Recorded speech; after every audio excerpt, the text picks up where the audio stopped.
Hello and welcome to Demo Tuesday. Today we have a very special Demo Tuesday, and for it I have brought along a guest. I'd like to introduce you to Brian Wells. Brian Hello. Wells is one of my coworkers from SimSpace, and he is one of our instructional team that's going to be teaching and developing the content around the SkillWise product release. And so what I've asked Brian to do is come along and learn Demo Tuesday for me. He's here to ask some of the questions that may occur to you if you were to be sitting in that chair. And my hope is by having him present to ask those questions, I can set aside some of my guilty knowledge and make sure to share this effectively with you. Say hello, Brian. Hello. I'm ready to be the dummy and ask the questions. Thank you so much for making time to be with us today. All right, so let me bring up my screen. And so as you know, SkillWise is the new component that SimSpace has added to our platform. And SkillWise provides a whole bunch of capabilities. And those capabilities are primarily around the individual. What does that mean? We want to help increase the skill of the individual. We have things like my circuits, which are circuits or collections of what we call structured content. They're just training. It's curriculum.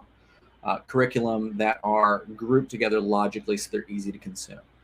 We have, as part of SkillWise, this concept called a learning path, which you see down here, so that I can say, you know what, I want to become not just a CCERT manager or a network analyst, but I want to become an expert network analyst, and I need to know what is it that I need to know to kind of take ownership of my career and work into those roles. So today we're going to take a look at the other side of the SkillWise product, and that side is managing personnel. Now, learning paths are still an essential part of this in terms of filling roles and making sure that people have capabilities when it comes to filling organizational roles and requirements for your entity. But what we're going to do is we're going to look at the personnel app, and in here we have the ability, Brian, to manage an organization. So when I show you this dashboard right now, this is an overview of the readiness of our organization, ABC Org. So, Brian, what questions do you have for me as you look at this right now? Well, I'm wondering what the meanings of the colors are and how I can drill down and find out. I assume green is good, so I want everything to be green. I want to see why things are green and why things are red and how to change that. Absolutely. So the first thing we'll start out with is kind of a compare and contrast. So what we have is kind of moving out from the center. We have the ABC org at the center. Outside of that, we have teams, and below that, we have sub-teams. We actually have the ability to create sub teams as far as you wish to go down. But frankly, it gets downright ridiculous if you're trying to demo that just from a verbiage standpoint.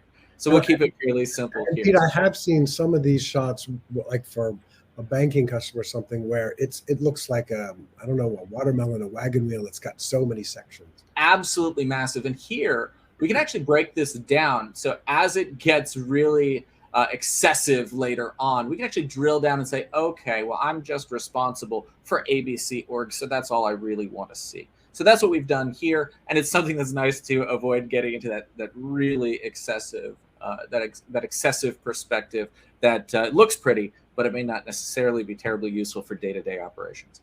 So the first thing I'm going to do, Brian, is I'm just going to mouse over, and you can see we have in this case we have no particular readiness requirement for sales. That, I assure you, that is not a comment on what it takes to be a salesperson, almost certainly. But we also have in HR, we do have readiness requirements, and our composition is really the important thing here. Is you'll notice we have 2 out of 2 assigned. What does that mean? Well, let's drill in a little bit more. I assume that was your question. I think I stole it. So here, by drilling down on sales, you can see we have a team composition. In the bottom right, we have Kelly Reese assigned as an advanced salesperson and Kent Wilson assigned as an advanced salesperson. So though sales doesn't have a team readiness requirement. And by the way, when I say a team readiness requirement, that is what we call a live fire exercise. That's where the team would get together and do collectively a range-based activity to establish their competence when it comes to fulfilling whatever mission. So that's primarily for cybersecurity focused individuals, and that's why our sales and HR don't have any team readiness requirements. So when we look at this team composition, we can see that Kelly and Kent are already assigned. Well, if I back up and look at HR, I can see I have 2 unassigned members, Jordan Wigley and Brene Gassaway. So that's what they're assigned to HR, but they're not assigned to what? That's exactly right. Well, let me drill in a little bit more on the details of what this team is. So we have in here the concept of a work role, right? These work role definitions and team type definitions. So the work role makes up the composition for a team. So what we've done is we've defined an HR team, and the HR team is made up of a novice HR person and an advanced HR person. So novice Jordan Wigley is going to be assigned, and now advanced Brene Gassaway is going to be assigned. And you'll notice it goes green, saying that they are indeed ready. And I can go back to the overview. It actually tells me what work roles they're prepared to take on, so that lets me assign the right people to the right roles, things like that. And then if I were to come all the way back to my dashboard, we would see that HR has now gone green. What do you think about that, Brian? No, that makes sense. Okay, cool. Because I'm getting green, but I still see some red there. There is still some red, and that has to do with individual readiness requirements, which can be assigned to a specific work role. So what I'm going to do now is you'll notice that the ABC org is gray. And that means because let's say I'm a widget manufacturer and my C-suite doesn't have any assignment to it right now. So what I'm going to do is you'll notice I have Brian Wells, who's currently not assigned. So we're going to make Brian our CEO. I didn't actually warn him about this right now, so he's probably very amused. So we're going to create a CEO. We'll just call it we'll call it CEO. Do no harm. And that's going to be the description for our CEO.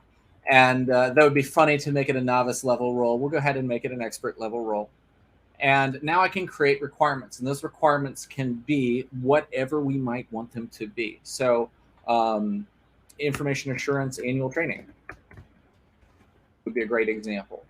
And if I capitalized annual, that would make it an even better example. So I actually haven't built an IA training, but it doesn't matter. I can assign any particular one of our content modules to that. And they're actually very easy to build internally. So I'll say use the training app is going to be my example for this. Yeah, I recognize that list in the dropdown, all of the training content that I've been documenting individually. So that's correct. Yeah, I did pick one that I know you've seen before. Yeah. And then I'm going to say this is going to never expire and no obsolescence, but you can plan that, say, your IA training, your information assurance training would expire annually. And so they would have to do next year's as well. So let's go ahead and do that. Why not? So we'll say it's going to be obsolete as of January 1st. There we are. And I'll go ahead and do an expiration schedule that is yearly. So now our CEO has to do annual information assurance training, and I could go through and add whatever else. This could have very simple training. It could have training on Office 365, how we go about password reset, what your HR solutions might be. How to avoid phishing emails. How to avoid phishing emails or phishing texts, for example. And the great thing about that is these requirements can be levied as they come up. So your organization may be getting hit right now with a great deal of phishing or vishing or smishing or whatever ishing may be happening. A member of your team can go in and create a quick structured content plan with a content module and structured content, so that every person at the company gets walked through the new and emerging threats that company is facing right now, and that requirement can be pushed out to them this way.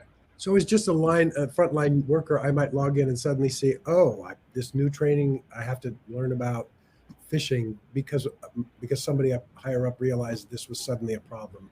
That's exactly right. And if I go back to the dashboard that you saw when we first came in, you can see the training that's been assigned to you right from there.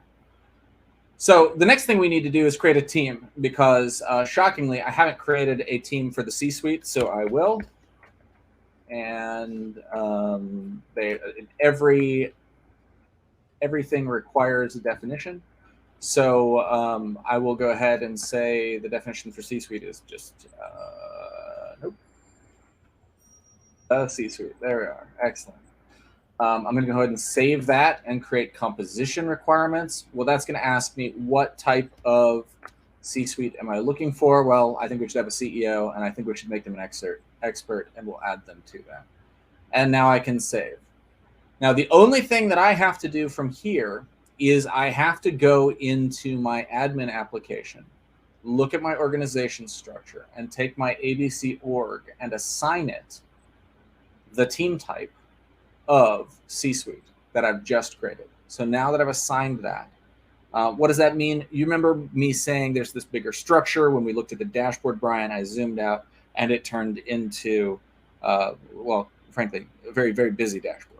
This is how we manage all of those organizations. So if I wanted to create another sub-organization to HR or IT or sales, this is where I would do that. It's also where I can assign people to specific organizations. So this application makes personnel management very, very easy. It's simple as click on a person, click move, and click on the destination. I would just say that for those who are familiar with our interface, we have gone into a different app, the admin app. But once you become familiar with it, it will make sense about why you do some things in the admin app and some things in the personnel app. That's right. And it's because we're taking that work role and we're assigning it to that organizational structure, which is what we're editing right here from admin. So we'll go back to personnel. And now that we have assigned a task, or excuse me, a team type to ABC org, you see that we are once again non-compliant because we have no CEO as far as ABC org is concerned.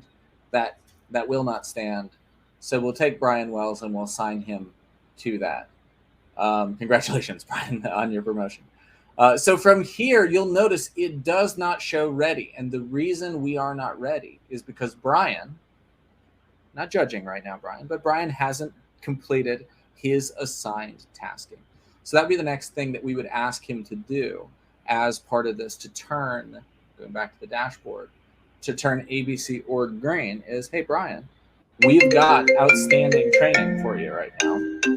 And we need you to be able to go out and complete your information awareness training, if that's what I called it.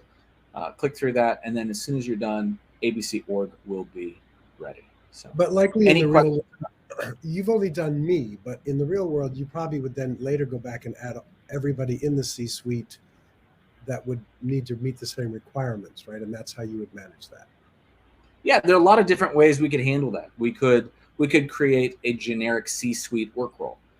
So we could create a generic employee work role and assign everything from there. I would probably do it for ABC org C-suite. I would create the C-suite work role because, let's be honest, the CEO and the CFO and the CIO are probably not going to have a great deal of difference between them in terms of what kinds of computer-based training we want them to accomplish on a year-in, year-out basis. So I would probably create a single work role. I would probably create 5 or 6 instances of that employee in that team type, which is actually quite easy to do. And one last thing, Pete, I just want to know, I noticed that the ABC circle was gray, but and then when you finally, it changed color when you added something. So gray tells me it hasn't been assigned any requirements yet, I guess. That's correct. Gray will show you when a team type is not yet assigned to it. So red means that there is a team type, but that it's not fully ready as it stands right now. Gray shows no assignment for team type to the organization itself. And of course, green shows that the team is fully ready. All right. Well, that's going to wrap up what I have to demo. I'm going to jump over and look at the comments and see if anyone has any questions for us as it stands right now. Looks like we don't have any outstanding questions. So Brian, I'm just going to say thank you so much for coming by. I really appreciate you hanging out and keeping me company. And again, thank everyone for coming.